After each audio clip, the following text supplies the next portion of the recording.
ಕೇಂದ್ರ ಮತ್ತು ಕರ್ನಾಟಕ ಸರ್ಕಾರದ ನಡುವಿನ ಅನ್ನಭಾಗ್ಯ ಪ್ರತಿಷ್ಠೆ ಒಂದು ಹಂತಕ್ಕೆ ಮುಕ್ತಾಯಗೊಂಡಿದೆ. ಅಕ್ಕಿ ವಿತರಿಸಲು ಸಿದ್ಧವೆಂದು ಕೇಂದ್ರ ಸರ್ಕಾರ ಹೇಳಿದ್ರೂ ರಾಜ್ಯ ಸರ್ಕಾರ ಅದಕ್ಕೆ ಸ್ಪಂದಿಸಿರಲಿಲ್ಲ. ಈಗ ಕರ್ನಾಟಕದ ಮನವಿಯ ಮೇರೆಗೆ 3.5 ಲಕ್ಷ ಮೆಟ್ರಿಕ್ ಟನ್ ಹೆಚ್ಚುವರಿ ಅಕ್ಕಿ ನೀಡಲು ಕೇಂದ್ರ ಸರ್ಕಾರ ನಿರ್ಧರಿಸಿದೆ. ಈ ಆದೇಶ ಹೊರಬಿದ್ದ ಬೆನ್ನಲ್ಲೇ ದುಡ್ಡಿನ ಬದಲು ಅಕ್ಕಿಯನ್ನೇ ನೀಡಲು ರಾಜ್ಯ ಸರ್ಕಾರ ನಿರ್ಧರಿಸಿದೆ. ರಾಜ್ಯದ ಪ್ರಮುಖ ಧಾರ್ಮಿಕ ಸ್ಥಳವಾದ ಮಲೆ ಮಹದೇಶ್ವರ ಬೆಟ್ಟಕ್ಕೆ ಪ್ರತಿದಿನ ಸಾವಿರಾರು ಸಂಖ್ಯೆಯಲ್ಲಿ ಭಕ್ತರು ಭೇಟಿ ಕೊಡ್ತಾರೆ.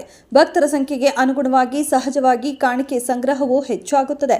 ಇದೀಗ ದೇಗುಲದ ಹುಂಡಿ ಎಣಿಕೆ ನಡೆದಿದ್ದು 1.94 ಕೋಟಿ ರೂಪಾಯಿ ಸಂಗ್ರಹವಾಗಿದೆ. ಇದರೊಂದಿಗೆ ಮಾದಪ್ಪ ಮತ್ತೆ ಕೋಟ್ಯಾಧಿಪತಿಯಾಗಿದ್ದಾನೆ. ಪ್ರತಿ ಬಾರಿ ಹುಂಡಿ ಎಣಿಕೆ ನಡೆದಾಗಲೂ ಕೋಟಿಯ ಮೇಲೆ ಸಂಗ್ರಹವಾಗುತ್ತದೆ. ಕೇವಲ 28 ದಿನಗಳಲ್ಲಿ ಇಷ್ಟು ಮೊತ್ತ ಸಂಗ್ರಹವಾಗಿದ್ದು ಗಮನಾರ್ಹ.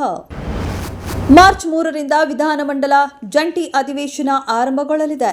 ಸಿಎಂ ಸಿದ್ದರಾಮಯ್ಯ ಅವರು ಮಾರ್ಚ್ 7ಕ್ಕೆ ಬಜೆಟ್ ಮಂಡನೆ ಮಾಡಲಿದ್ದಾರೆ. ಆದರೆ ಈ ಬಾರಿ ಸದನದಲ್ಲಿ ಆಡಳಿತ ಪಕ್ಷ ಮತ್ತು ವಿಪಕ್ಷಗಳ ನಡುವೆ ಟಾಕ್ ವಾರ್ ನಡೆಯುವುದೇ ಅನುಮಾನ.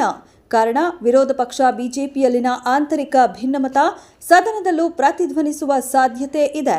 ಬಿವೈ ವಿಜಯೇಂದ್ರ ಮತ್ತು ಯತ್ನಾಳ್ ತಂಡದ ನಡುವಿನ ಭಿನ್ನಮತದ ಪರಿಣಾಮವಾಗಿ ಸರ್ಕಾರದ ವಿರುದ್ಧ ಒಗ್ಗಟ್ಟಿನ ಹೋರಾಟ ಸಾಧ್ಯವೇ ಎಂಬ ಪ್ರಶ್ನೆ ಮೂಡಿದೆ. ಭಾರತೀಯ ರಕ್ಷಣಾ ಇಲಾಖೆಯಲ್ಲಿ ಕೆಲಸ ಮಾಡುತ್ತಿರುವ ವಿಜ್ಞಾನಿಯೊಬ್ಬರು 3ನೇ ಬಾರಿಗೆ ಕಿಡ್ನಿ ಕಸಿ ಶಸ್ತ್ರ ಚಿಕಿತ್ಸೆಗೆ ಒಳಗಾಗಿದ್ದಾರೆ. 47 ವರ್ಷದ ವಿಜ್ಞಾನಿ ದೇವೇಂದ್ರ ಬಾರ್ಲೇವಾರ್ ಅವರಿಗೆ 3ನೇ ಬಾರಿಗೆ ಕಿಡ್ನಿ ಕಸಿ ಶಸ್ತ್ರಚಿಕಿತ್ಸೆ ಯಶಸ್ವಿಯಾಗಿದೆ. ಅಚ್ಚರಿ ವಿಷಯವೆಂದರೆ ಇವರ ದೇಹದಲ್ಲಿ 5 ಕಿಡ್ನಿಗಳಿವೆ. ಆದರೆ 1 ಕಿಡ್ನಿ ಮಾತ್ರ ಕೆಲಸ ಮಾಡುತ್ತಿದೆ. ಮೆದುಳು ನಿಷ್ಕ್ರಿಯಗೊಂಡು ಮೃತಪಟ್ಟಿದ್ದ ರೈತರೊಬ್ಬರ ಕುಟುಂಬವು ಅವರ ಅಂಗಾಂಗಗಳನ್ನು ದಾನ ಮಾಡಲು ಒಪ್ಪಿಕೊಂಡ ನಂತರ ಬಾರ್ಲೇವಾರ್ ಅವರಿಗೆ 3ನೇ ಬಾರಿಗೆ ಕಿಡ್ನಿ ಕಸಿ ಶಸ್ತ್ರಚಿಕಿತ್ಸೆ ಮಾಡಲಾಯಿತು. 3ನೇ ಬಾರಿಗೆ ಕಿಡ್ನಿ ಕಸಿಗೆ ಒಳಗಾಗಿರುವುದು ವಿಶೇಷ.